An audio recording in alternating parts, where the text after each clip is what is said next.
This is a CBS News report. I'm Margaret Brennan in New York. Special counsel Robert Mueller is about to make his first statement since his report on the Russia investigation was released to the public. He will speak shortly at the Justice Department. The nearly two-year investigation ended in April and concluded there was no conspiracy between the Trump campaign and Russia. Let's listen now. 2 years ago, the acting attorney general asked me to serve as special counsel, and he created the special counsel's office. The appointment order directed the office to investigate Russian interference in the 2016 presidential election. This included investigating any links or coordination between the Russian government and individuals associated with the Trump campaign. Now, I have not spoken publicly during our investigation. I'm speaking out today because our investigation is complete. The Attorney General has made the report on our investigation largely public. We are formally closing the special counsel's office, and as well, I'm resigning from the Department of Justice to return to private life. I'll make a few remarks about the results of our work. But beyond these few remarks, it is important that the office's written work speak for itself. Let me begin where the appointment order begins, and that is interference in the 2016 presidential election. As alleged by the grand jury in an indictment, Russian intelligence officers who were part of the Russian military launched a concerted attack on our political system. The indictment alleges that they used sophisticated cyber techniques to hack into computers and networks used by the Clinton campaign. They stole private information and then released that information through fake online identities and through the organization WikiLeaks. The releases were designed and timed to interfere with our election and to damage a presidential candidate. And at the same time, as the grand jury alleged in a separate indictment, a private Russian entity engaged in a social media operation where Russian citizens posed as Americans in order to influence an election. These indictments contain allegations, and we are not commenting on the guilt or the innocence of any specific defendant. Every defendant is presumed innocent unless and until proven guilty. The indictments allege, and the other activities in our report describe, efforts to interfere in our political system. They needed to be investigated and understood, and that is among the reasons why the Department of Justice established our office. That is also a reason we investigated efforts to obstruct the investigation. The matters we investigated were of paramount importance. It was critical for us to obtain full and accurate information from every person we questioned. When a subject of an investigation obstructs that investigation or lies to investigators, it strikes at the core of the government's effort to find the truth and hold wrongdoers accountable. Let me say a word about the report. The report has two parts, addressing the two main issues we were asked to investigate. The first volume of the report details numerous efforts emanating from Russia to influence the election. This volume includes a discussion of the Trump campaign's response to this activity, as well as our conclusion that there was insufficient evidence to charge a broader conspiracy. And in the second volume, the report describes the results and analysis of our obstruction of justice investigation involving the president. The order appointing me special counsel authorized us to investigate actions that could obstruct the investigation. And we conducted that investigation, and we kept the office of the acting attorney general apprised of the progress of our work. And as set forth in the report, after that investigation, if we had had confidence that the president clearly did not commit a crime, we would have said so. We did not, however, make a determination as to whether the president did commit a crime. The introduction to the Volume 2 of our report explains that decision.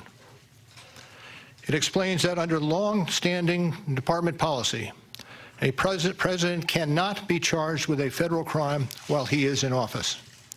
That is unconstitutional. Even if the charge is kept under seal and hidden from public view, that too is prohibited. The special counsel's office is part of the Department of Justice, and by regulation, it was bound by that department policy. Charging the president with a crime was therefore not an option we could consider. The department's written opinion explaining the policy makes several important points that further informed our handling of the obstruction investigation. Those points are summarized in our report, and I will describe two of them for you. First, the opinion explicitly permits the investigation of a sitting president because it is important to preserve evidence while memories are fresh and documents available. Among other things, that evidence could be used if there were co-conspirators who could be charged now. And second, the opinion says that the Constitution requires a process other than the criminal justice system to formally accuse a sitting president of wrongdoing. And beyond department policy, we were guided by principles of fairness. It would be unfair to potentially accuse somebody of a crime when there can be no court resolution of the actual charge. So that was Justice Department policy. Those were the principles under which we operated, and from them we concluded that we would not reach a determination one way or the other about whether the president committed a crime. That is the office's final position, and we will not comment on any other conclusions or hypotheticals about the president. We conducted an independent criminal investigation and reported the results to the Attorney General, as required by department regulations. The Attorney General then concluded that it was appropriate to provide our report to Congress and to the American people. At one point in time, I requested that certain portions of the report be released. The Attorney General preferred to make the entire report public all at once, and we appreciate that the Attorney General made the report largely public, and I certainly do not question the Attorney General's good faith in that decision.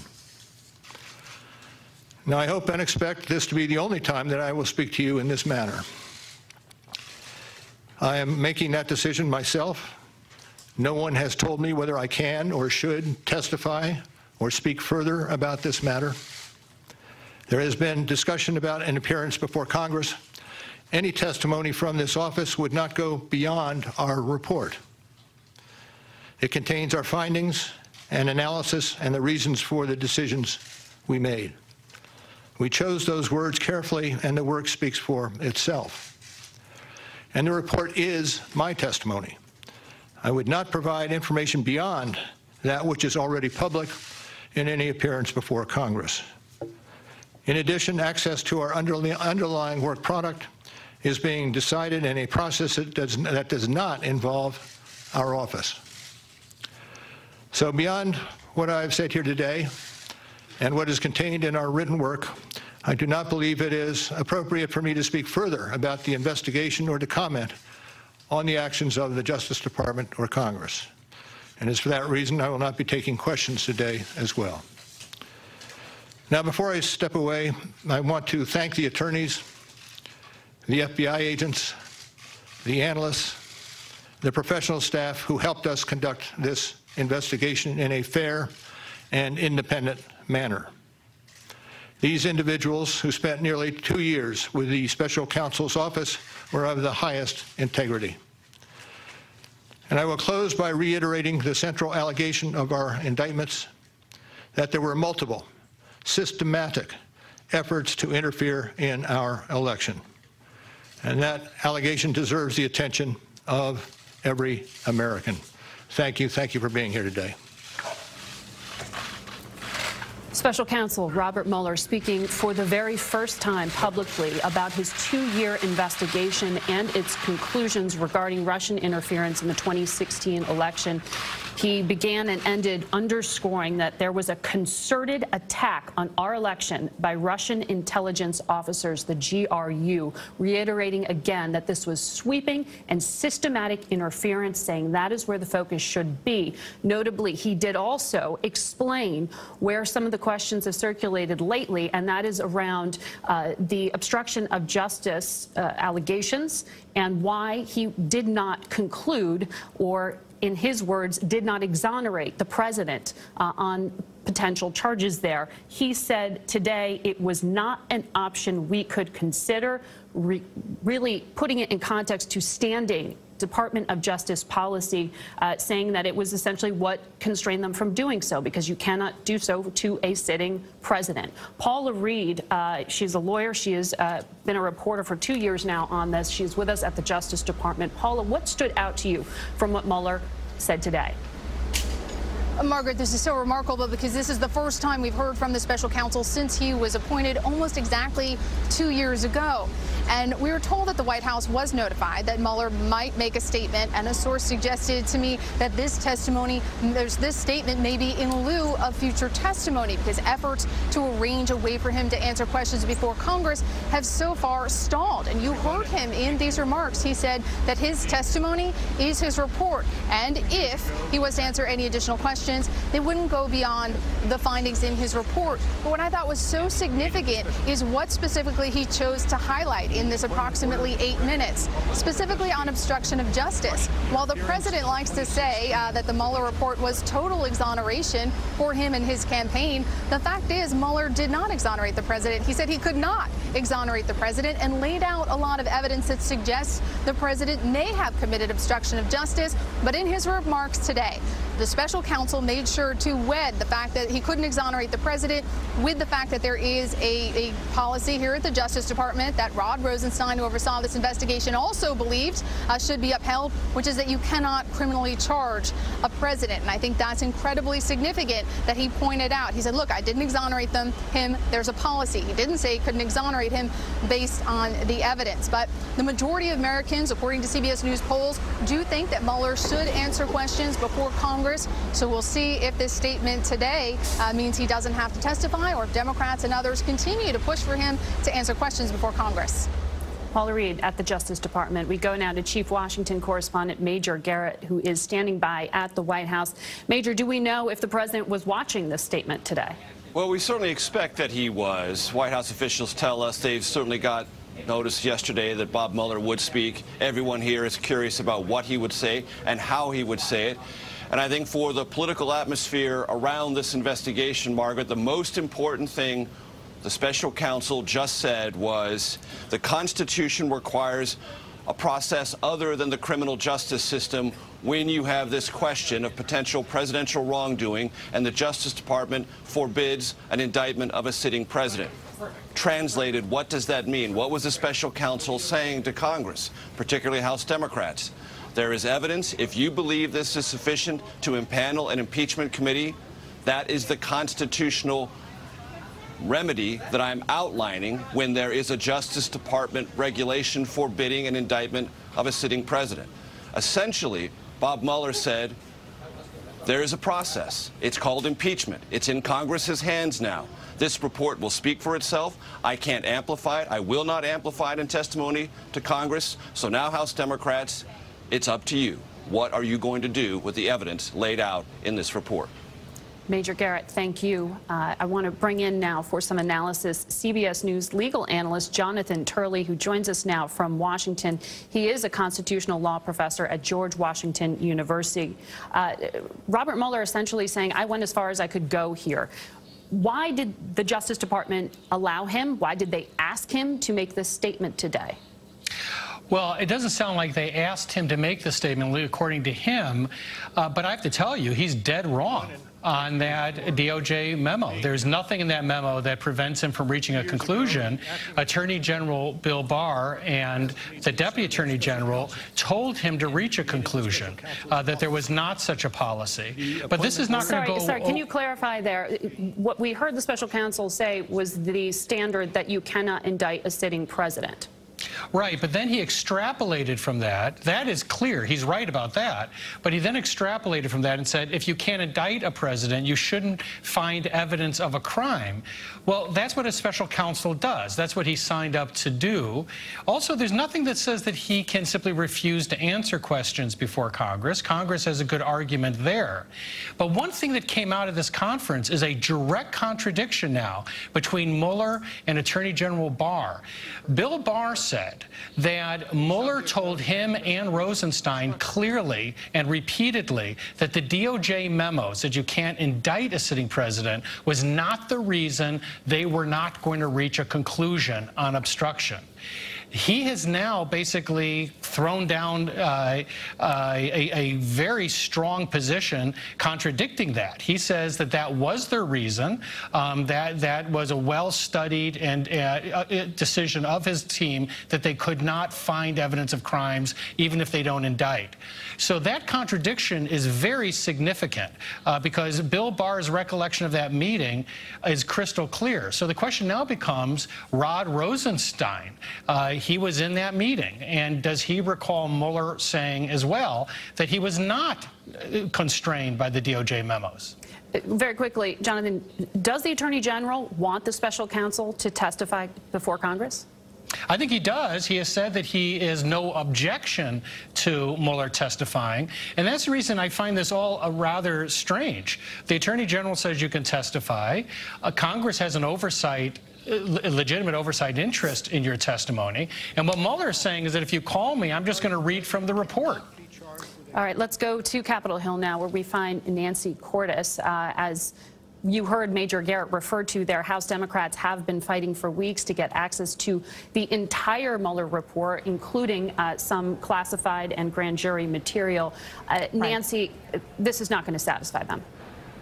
No, but here's what Democrats who have been pushing for an impeachment inquiry to be opened will like from what they heard from Robert Mueller this morning. He said point blank that if he had confidence that the president did not commit a crime, he would have said so in his report. So those Democrats are going to take that as a sign that he thinks that there is some there that should perhaps be moved away from the Justice Department and into the congressional realm in the form of some kind of impeachment inquiry.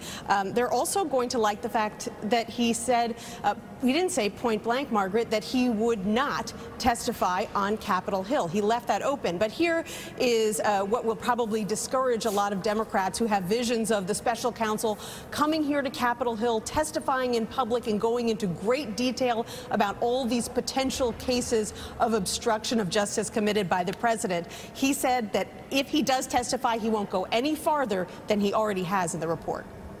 Nancy Cordes on Capitol Hill. This Friday on CBS This Morning, our Jan Crawford will have an exclusive interview with Attorney General William Barr. It will be his very first network TV interview since President Trump appointed Barr to lead the Justice Department. You can expect all of this will be put to questions at that time as well. Tune in to CBS This Morning then. And our coverage will continue throughout today on our 24-hour streaming network, CBSN. You can watch it at cbsnews.com or through our CBS News app. There will be much more ahead on this CBS station and tonight on the CBS Evening News. Many of you will now return to CBS This Morning. This has been a CBS News special report. I'm Margaret Brennan, CBS News, New York.